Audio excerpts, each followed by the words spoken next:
अस्सलाम वालेकुम। कैसे हैं आप सब लोग? यकीनन खैरियत से होंगे। अल्लाह पाक आप लोगों को हमेशा खुश और आबाद रखे, अपने अपने घरों में हमेशा खुश और आबाद रहें। आमीन सुम्मा आमीन। तो किसी की दुआ के तफैल अल्लाह पाक हमें भी अपने घर में खुश और आबाद रखे। आमीन सुम्मा आमीन। आस्तीन के हसद से बचा के रखे आपको, मुझे और हम सबको। आमीन सुम्मा आमीन।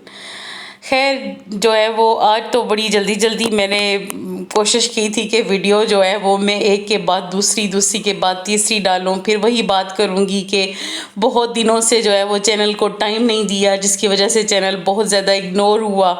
तो अभी मैंने सोचा कि नहीं, मुझे पहले अपने चैनल को लेके चलना है और फिर उसके बाद जो है दूसरे सेकंड पे अपने काम को देखना है।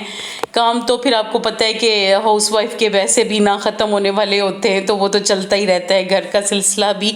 तो साथ मैंने सोचा है कि बस अब वीक में कम से कम ज़्यादा नहीं लेकिन 3 वीडियो तो मैं हर हाल में डाला करूँगी, ताकि मेरा चैनल जो है वो जो बहुत पीछे चला गया है उसकी सारी जो है वो सब्सक्राइबर और हर चीज़ जो है वो गिरती हुई साख को मैंने बचाना है। क्योंकि इस चैनल पे मैंने बहुत टाइम दिया है, बहुत मेहनत की है। आप सबको पता है कि कितने सालों से आप लोगों के मैं कान खाए जा रही और आप मेरी आवाज़ सुनते आ रहे हैं ना, तो आप लोगों का बहुत बहुत शुक्रिया। जो मेरे पुराने सब्सक्राइबर हैं उनका तो बहुत बहुत शुक्रिया। चंद एक तो ऐसे हैं कि जो बस दिल के बहुत ही करीब हैं, और ऐसे फ्रेंड्स हैं जिन्होंने शुरू दिन से लेके अभी तक सपोर्ट किया। और नहीं भी वही लाग पसंद आता तो फिर भी देखते हैं, लाइक करते हैं, तो उनका बहुत बहुत शुक्रिया इतनी ज़्यादा सपोर्ट करने का। तो खैर यहाँ पे जी जमील स्वीट्स ने एक नई चीज़ भी मुतारफ़ करवाई है, वो है कुल्फ़ा। तो आप लोगों ने देखा होगा कि ईमान फातिमा ने कुल्फ़े को जो है वो अपनी शक्ल देने के लिए उसमें कुछ मीठा डाला और कुछ चीज़ें डाल के उसने उसे और यमी किया, और फिर वो अभी यहाँ पे इंजॉय करिए। और उसके बाबा जो है वो वापसी पे ऑफिस से आते हुए उसके लिए कुछ ना कुछ आजकल मीठा लेके आ रहे हैं। तो वो फिर आज जो है वो कुल्फ़ा था, हालांकि बाहर बारिश हो रही थी लेकिन वो कुल्फ़ा खा रही थी माशाल्लाह से। तो मैंने अपने प्रीवियस व्लॉग में मेरा ख्याल है आप लोगों से कहा था कि मैं आप लोगों से ना अपनी चाय लाजमी शेयर करूंगी। ये वो चाय है जो मुझे सुबह उठाती है और मेरा दिन बनाती है, और मेरे जो मतलब एक जो दिन की इब्तिदा है वो मेरी इस चाय के साथ होती है। तो इस चाय से ही समझें कि सारी जो है वो चाय होती है पूरे दिन की ना, क्योंकि अगर ये चाय ना मिले ना तो बस मुझे अगर बिस्तर से उठाना हो जल्दी, तो मतलब किसी को मुझसे कोई काम करवाना हो, दिन का पूरे दिन का कोई काम करवाना हो, तो उसको चाहिए कि वो मेरे सराहने आके मुझे एक कप चाय ऑफ़र कर दे और मैं नींद से उठूँ और मुझे चाय हाथ में दे दे, तो फिर मैं उसके सारे काम करने के लिए तैयार हो जाती हूँ। अदरवाइज़ मुझे 1 घंटा लगता है ख़ुद को जो है वो स्टार्ट करने में, अपनी गाड़ी स्टार्ट करने में 1 घंटा वरना लग जाता है, चाहे जब खुद बना के पीती हूँ। तो अक्सर इस तरह होता है कि ईमान के बाबा अल्लाह पाक उनको लंबी ज़िंदगी और सेहत दे के वो उठते ही जो है वो चाय रख देते हैं, और अक्सर तो वो चाय बना के थर्मास में डाल देते हैं, और फिर मुझे बहुत ही आसानी होती है बाकी कुछ सब कुछ करना। खैर यहाँ पे चाय आज मैंने खुद ही बनाई है, और चाय मैं इसी तरह बनाती हूँ जिस तरह आप लोगों को दिखाई है कि आखिर में मैंने उसे थोड़ी सी पत्ती का तड़का दिया। और मेरी चाय बस मैं क्या बताऊँ, अपनी तारीफ़ में क्या करूँ। कभी आप लोग मेरे हाथ की चाय पिएँ तो आपको पता चले कि मैं चाय कैसी बनाती हूँ। खैर जितनी देर में चाय बनती है, थर्मास में डलती है, या एग्स धो के मैंने रखे हैं क्योंकि रात ही एग्स आए हैं, तो अभी धो के फ्रिज में नहीं लगाए हुए थे तो इनको दोबारा धोया। खैर इनको 2-3 अंडे जो है मैंने बॉईल करने के लिए रख दिए, क्योंकि आज मौसम बहुत अच्छा था, बारिश बहुत तेज़ हो चुकी हुई थी। तो बेशक जितनी भी बारिश हो ना, तो फिर भी 2-3 घंटे मौसम अच्छा रहता है, ठंडा ठंडा सा रहता है। लेकिन सावन का महीना है ना, फिर वैसे ही वो आ जाती है गर्मी ना, और गर्मी में तो अंडे खाने को बिल्कुल दिल नहीं करता। लेकिन आज अच्छा मौसम था तो मैंने सोचा चलो जल्दी से जो है उसका फ़ायदा उठाते हैं और किसी तरीके से अपनी फैमिली को अंडे जो है वो देती हूँ, बॉईल करती हूँ और सबको देती हूँ।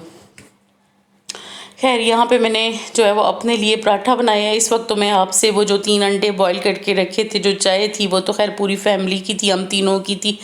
लेकिन अभी जो है ना मैं यहाँ पे अपना नाश्ता बना रही हूँ, और मेरी पूरी कोशिश होती है कि मैं कम से कम ऑयल जो है वो लगाऊँ और फिर उसे टिश्यू पेपर के ज़रिए से भी काफ़ी कोशिश करती हूँ रिमूव करने की। लेकिन अगर नहीं भी मतलब सुबह सवेरे बिल्कुल ही खुश्क रोटी खाई जाए ना तो वो बिल्कुल भी मज़ा नहीं देती, इसलिए थोड़ा बहुत तो फिर ज़ाहिर सी बात है इसको तर करना ही पड़ता है, वरना हलक से उतरता ही नहीं है। जितनी कोशिश की है, कुछ दिन खाती हूँ बग़ैर ऑयल के भी रोटी, मतलब इसी तरह से खुश्क रोटी सालन के साथ, रात के बचे हुए के साथ, ज़्यादातर तो वही नाश्ता होता है मेरा।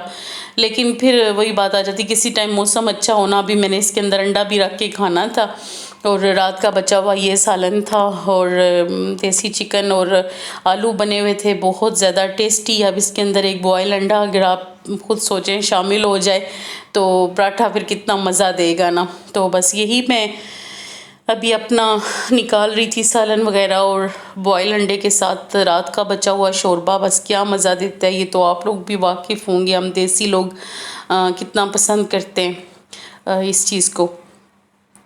ये जो कटोरी है ना जिसमें मैंने अंडा रखा है, ये मेरे पड़ोस से दही से भरी हुई आई थी और इस पे मैंने अभी तक कब्ज़ा जमाया हुआ है। अभी याद आया है वीडियो में देख के कि ये कटोरी भी मुझे वापस करनी है। मतलब ये बर्तन मेरे साथ वालों के घर से आया हुआ था और बहुत टेस्टी दही आया हुआ था इसके अंदर, तो इसे मैंने वापस भेजना है और उनसे रेसिपी पूछनी है कि वो दही कैसे लगाती हैं। बहुत अच्छा लगाती हैं। मेरे ना नेबर्स में 2 घर ऐसे हैं जो कि ख़ुद दही मतलब अपने घर में ही जमाते हैं और अपनी डेली रूटीन में मतलब होना भी ऐसे ही चाहिए।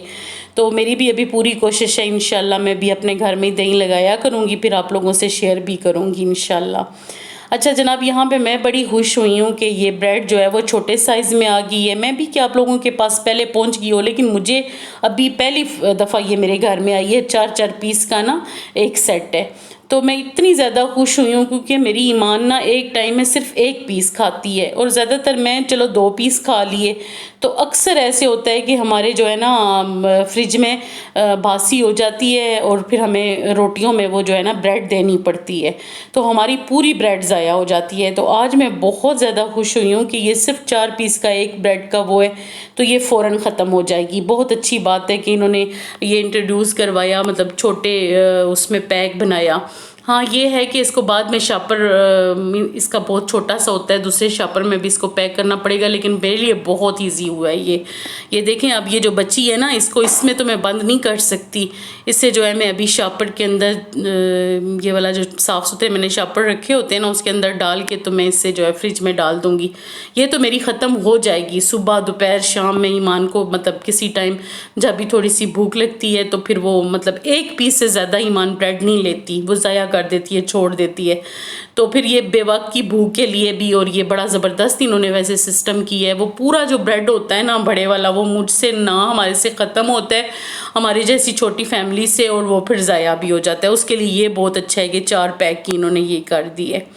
अच्छा जनाब, पता नहीं क्या बात है आजकल ना मार्केट में ना 3-4 चीज़ें तो बिल्कुल नहीं मिल रही। एक उसमें पत्ती के बड़े डिब्बे हैं, सुप्रीम की पैकिंग जो है वो एकदम से पता नहीं क्यों इतनी ज़्यादा कम हो गई है, तो छोटे छोटे डिब्बे आ रहे हैं इनके, ये पाव के ना, पाव के नहीं बल्कि ये तो आधा पाव है मेरे ख्याल में, बहुत छोटा सा डिब्बा आ रहा है, बड़े डिब्बे नहीं आ रहे पैकिंग के। एक ये चीज़, दूसरा देसी चिकन नहीं मिल रहा, पूरी मार्केट में नहीं मिल रहा। कल हम लोग कमर्शियल मार्केट से जाके लेके आए हैं एक चिकन, और उसके मैंने ना तकरीबन 3 हिस्से किए हैं देसी चिकन के, क्योंकि वो हमें बहुत महंगा मिला है, मिल ही नहीं रहा मार्केट से।